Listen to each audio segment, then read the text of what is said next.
The incident with Raheem Sterling yesterday is very much on our minds, and it's not necessarily a Wolves issue, it's not necessarily a Newcastle issue, it might not even be a Chelsea issue, but it is very much a football issue. Yeah. Is it right and important that we talk about it, Shola?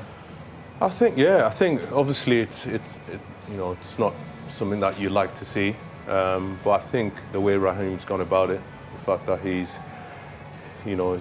obviously dealing with the situation, but it's a wider thing that we're talking about, in context of inclusion. We want everyone to feel like they're welcome, regardless of the colour of their skin, regardless of their ethnicity or what they believe in. And I think, this is something that, I guess you look at the game, fantastic game, but this has overshadowed it, and that's what we don't want. We want the fact that people can come in and be accepted for who they are. So it's an important issue that we have to talk about, and it's great that Raheem's used this, what's happened, even though it's been a sad issue, to raise what is a bigger thing.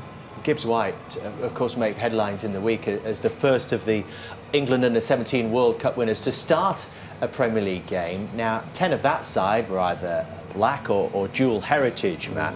I know you've been in around these England age groups as well. How concerning is it that we see stories like yesterday, we saw stories like last week at Wembley as well, for the development of players like Gibbs White? Well, you don't want them to be put off, but I think the reaction is there. So, look, Chelsea's a fantastic football club, but they need to come out and name it, because this is a minority, and we don't want it to happen.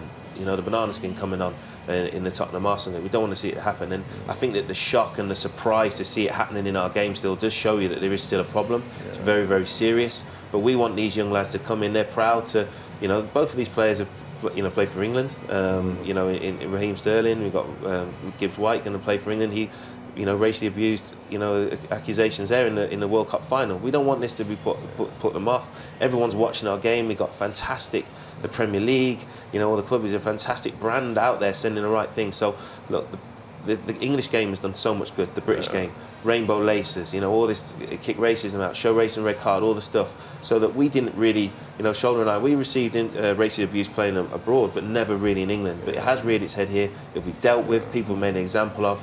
And then hopefully it won't put young players off and young fans of all different nationalities coming into the stadium. Because we shouldn't forget that Raheem Sterling is still a relatively young man.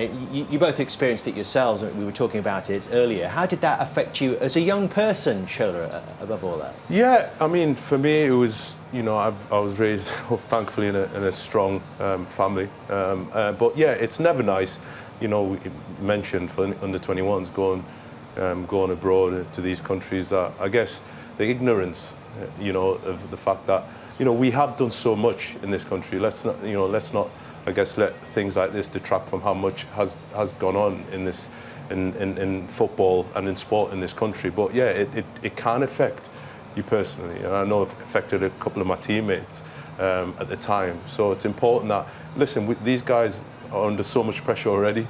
We don't want them to feel like they can't come into a stadium or a game or anywhere and feel like they can't be themselves. And I think it's really important that, when things like this do happen, it shows that there's still a long way to go. Yeah, we've got to keep targeting it. We've got to keep talking about it as well, and we will do whenever it raises its ugly head.